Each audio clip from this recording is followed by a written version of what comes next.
Hi guys, my name is Crystal Connor, and I'm an independent author for science fiction and dark fantasy. So right now I am sitting in my grand office slash dining room, filming from the Emerald City of Seattle in my home state of Washington. And this is my creators video. I'm gonna be answering 5 questions sorry, for Narazu for you guys. And so, yeah, I hope you enjoy my creators video.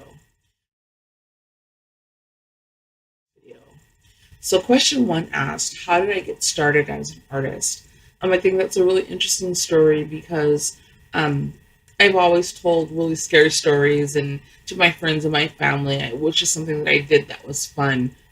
I never thought that I would grow up and become a horror author. I was working in a shipyard in Seattle, and the welding instructor there, incidentally, um, is a writer and a very profound one. Has won award money, grant money, um, world fame. His wife is an editor, and some of the guys knew that I wrote, and so they told him that I was a writer or aspiring writer. And so he asked to see some of my work, and what I gave him was a short story called The Darkness. And so he took it home, he looked it over, and then the next day when he came to work, he was like pretty mad at me. He demanded to know what I was doing there, and I was like, it's my shift. Like, what do you mean what I'm doing here? And that just made him more angry because he said that I was wasting my time, and that I wasn't taking my writing seriously. And he said that I was a lazy writer, that The Darkness was not a short story. I was taken aback by that, really. And it kind of made me mad because, like, a lazy writer, like, who says that to someone? And I wasn't about to quit my job because I was making really good money. Um, but over a couple of days, I started to really like think about what he had said. He didn't say I was a bad writer. He didn't say I should keep my day job. He actually said that I should quit it. And while I didn't, at least not at first, I did get an editor. And working with this editor, she found out that she wasn't going to be able to edit my work because it was too scary for her. So she sent me to another editor who just happened to be one of the editors in chief for a small publishing company called Bennett and Hastings. And basically, that's how I became a writer, someone who didn't know me from Adam, who had no vested interest in me, um, saw my potential and basically kicked me out of the eagle's nest so that I would have to fly. And about 6 months after my first book was published, he was right. It wasn't a short story. It ended up being a trilogy, the first book in a trilogy.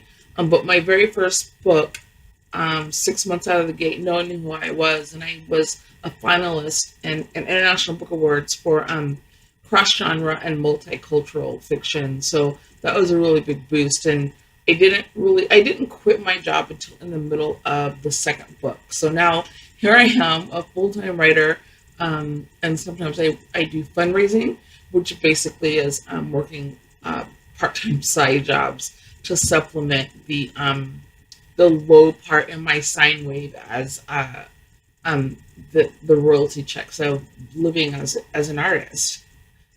I think the best way that I could explain my work would be it's dark. I thought I was writing horror, but the thing about creating art is it's yours while you're creating it, right? But then when you give it away, once it's, like you set it free into the world, it becomes the art of whoever's reading it or looking at it. And so I thought I was a horror author.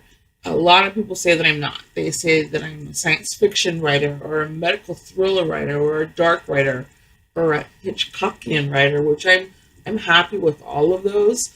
My stories are based on foundation of fear, and if it glides over into the fantasy realm, or if it decides to, like, lay claim in the land of science fiction, then I just roll with it. I don't really dial it back, and I don't put my self in a box if the story ends up being science fiction. As long as it's a good story and long as it's a scary story, then that's what it is. I set out to, every time I pick up my pen, to just tell a really good scary story.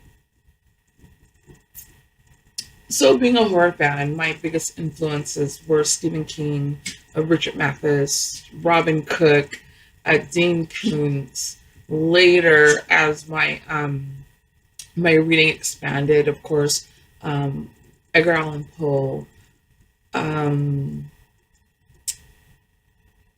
it just Mary Shelley, um, just basically, anything that I could get my hands on that like sparked my imagination and was in the realm of the dark. I've always liked being entertained by things that are dark around the edges, I guess. And so that's like really what influenced me watching Tales from the Crypt growing up, and the Outer Limits, and the black and white shows, Night Gallery, and I think that's what influenced me the most. I don't know why I like to be entertained that way.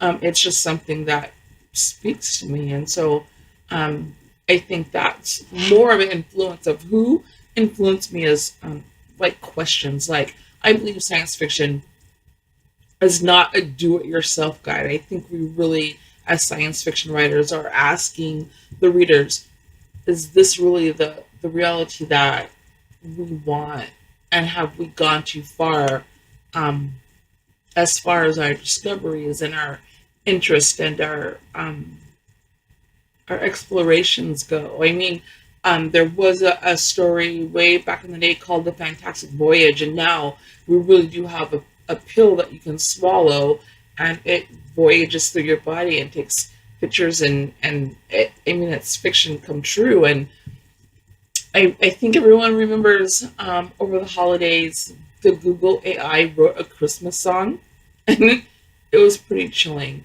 But now what they're doing is they are teaching their AI to create its own AI. And that's really a really scary concept when you really stop to think about it. Is this something that we really want to be doing? And I think that's what uh, science fiction writers do, is we ask that question, have we gone too far? And if we have, like, what can we do to redeem ourselves? So I think that's more of what influences me, is like the questions of like, when is too much too much? So Star Trek or Star Wars? Oh boy. I'm gonna go with neither. I know that's almost blasphemous, but I'm gonna go with neither.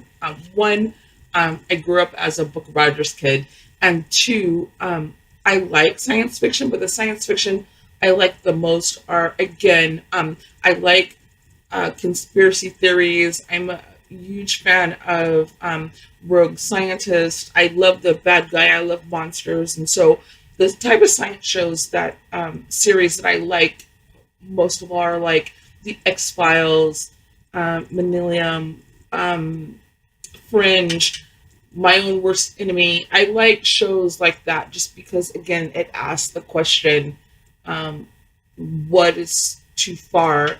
And of course, because I like the evil genius, I like it when the bad guy wins. So, yeah, I think that's how I'm going to answer that question. I did watch Star Trek growing up, everyone did, but it just didn't, it didn't speak to me in the way that it does for others. So I'm sorry, guys. That's how I'm gonna answer that question. Don't hate me. So what I'm currently working on right now, I have a lot of irons in the fire. I um I am working on a standalone novel that has nothing to do with the trilogy that I wrote called the Spectrum Trilogy, which is The Darkness, Artificial Light, and In the Valley of Shadows. And so it's just a different book that has nothing to do with that, called The Family. I'm working on another anthology, which my first anthology called "And They All Lived Happily Ever After." Hint, they don't. Was a is a anthology based off the play of fairy tales, and I'm doing another anthology, all of my own short stories, and again, um, it's the spin on the fairy tale because I really like the dark origins of fairy tales. I'm also working with a movie production team called Gloomy Sunday Productions. I'm super excited about that project, but I can't tell you guys about it yet because it's still hush hush. But don't worry, once it's green lit, then I'll be like telling everybody about it. I am still reviewing movies for horror addicts, and I was invited to judge another festival in Bellingham, Washington, another horror film festival. So I am super incredibly excited about that. And I have two other works that I'm doing on my own that I can't tell you about, not quite yet. So like I said, I have a lot of irons in the fire. I'm still touring because I'm doing all 5 Days of the Dead. I just did Crypticon Seattle. I'm doing Crypticon Kansas City in July.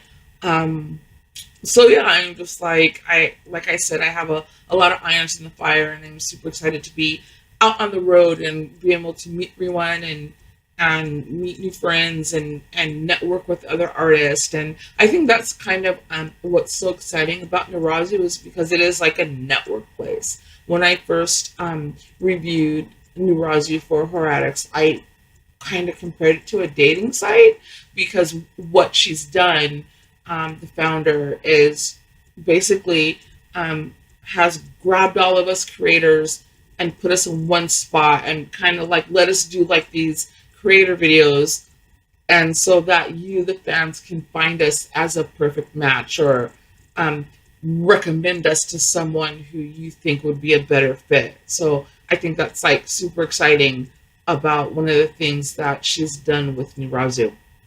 And I can be rambly, so I'm gonna do my best to cut it short. Again, my name is Crystal Connor.